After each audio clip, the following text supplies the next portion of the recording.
between nearest neighbors in simple cubic unit cell. Simple cubic unit cell में particles are present only at the corners of unit cell. Simple cubic unit cell में particles कहाँ रहेंगे? Only at the corners of unit cells. इस प्रकार से सभी particles corners पे present रहेंगे। अब हम इन पार्टिकल्स के बीच में डिस्टेंस कितना रहेगा, इस हर एक पार्टिकल का रेडियस कितना रहेगा कैलकुलेट करेंगे। अब यहाँ पे आपको एक फिगर दिख रहा है जिसको हमने थोड़ा एक्सपेंडेड फॉर्म में दिखाया है। ये जो आपको दिख रहा, suppose this is the front face, ये आपको फ्रंट फेस यहाँ पे दिख रहा है जिसमें 4 पार्टिकल्स आपको दिखाई दे रहे हैं। तो इन 2 पार्टिकल्स के बीच में जो नियरेस्ट डिस्टेंस रहेगा that is d.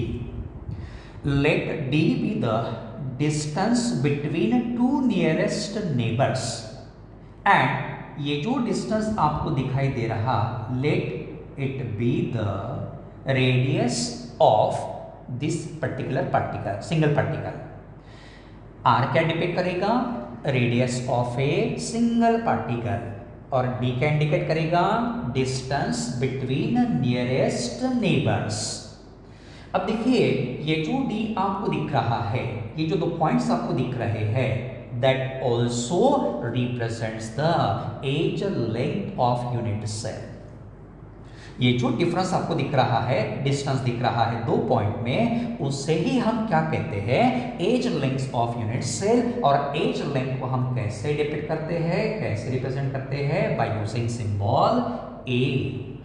Therefore in simple cubic unit cell, distance between the nearest neighbor is the same as age length of unit cell, that is a. Now what will be the value of d in term of r? तो आपको clearly दिख रहा है d equals to क्या रहेगा बेटा? This distance is r, this distance is also r, r plus r, 2r, therefore d equals to 2r। इन दोनों से हमें पता चलता है कि a equals to 2r and therefore r equals to रहेगा a by 2. Therefore, the radius of a single particle is equal to half of age length in simple cubic unit cell. So this was about the calculation. Once again repeating here. This is the simple cubic unit cell. In simple cubic unit cell, particles are present only at the corners of unit cell. ये जो आपको दिख रहा है, suppose this is a front face, जहां 4 corners पे 4 particles आपको दिखाई दे रहे हैं। इन 2 पार्टिकल्स के सेंटर के बीच में जो डिस्टेंस रहेगा रिप्रेजेंटेड बाय d। देन इन 2 पॉइंट्स में जो डिस्टेंस रहेगा उसे ही हम कहेंगे radius of a particle. Then जो डिस्टेंस आपको दिख रहा 2 पार्टिकल्स में, that is equal to edge length a, इसलिए यहां d इक्वल्स टू a लिखा गया है। बाद में फिगर को क्लियरली देखने के बाद पता चल रहा है कि डिस्टेंस इक्वल्स टू 2r।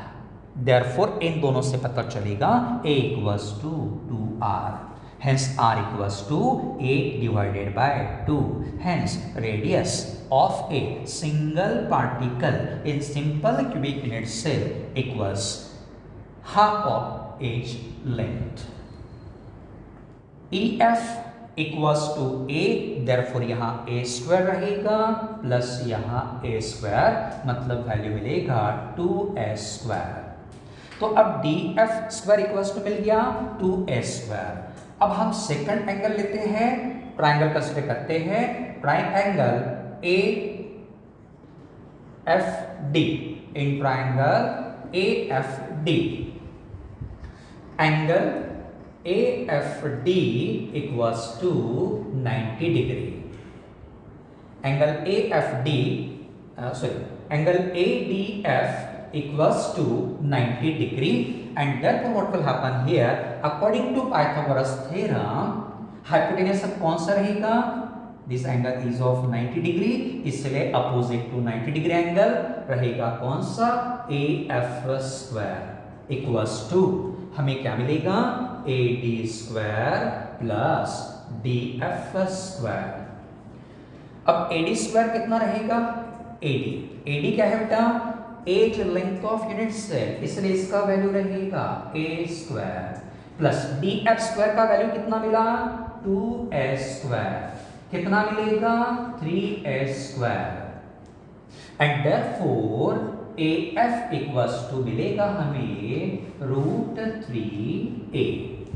अब AF क्या है, देखिए जरा, यहां आपको डिस्टेंस दिख रहा है AF।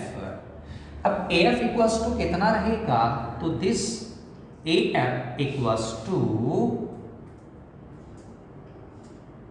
2D, this AF equals to 2D, क्योंकि यहां तक डिस्टेंस जो रहेगा बिटवीन टू नियरेस्ट नेबर वो D रहेगा, यहां से यहां तक का डिस्टेंस D रहेगा, जिसके कारण AF becomes equals to 2D, and therefore हम यहां लिखेंगे 2D इक्वल्स टू √3A। बाद में D इक्वल्स टू क्या रहेगा, √3A upon 2। In this way, distance between the nearest neighbors in body-centered cubic unit cell equals to √3A by 2। बाद में radius कैसे कैलकुलेट करेंगे, अब हमें पता है कि D इक्वल्स टू कितना रहता है, 2R, and therefore what will happen here, D का वैल्यू हम लिखेंगे बेटा √3A by 2 equals to 2R, hence R equals to क्या होगा, √3A upon 4। Therefore, the radius of a single particle in body-centered cubic unit cell equals √3A divided by 4. Now, distance between nearest neighbors in face-centered cubic unit cell, how to calculate? In face-centered cubic unit cell, particles are present at the corners as well as at the center of faces. Expanded form structure आपको यहाँ दिख रहा है। These two particles are at the corners, while this particle is at the center of front face. ये दो particles कहाँ दिख रहे हैं, एट द कॉर्नर्स, और ये जो पार्टिकल है this is present at the centre of front face. Now see, we are considering here triangle, in triangle ABC, angle ABC equals to कितना रहेगा, angle ABC equals to 90 degree. Therefore, according to Pythagoras theorem, क्या होगा, hypotenuse कौन सा रहेगा, AC। Therefore, AC square equals to AB square plus BC square. अब AB क्या रहेगा, एज ऑफ यूनिट सेल, जिसका वैल्यू कितना रहेगा, एज लेंथ का A स्क्वायर।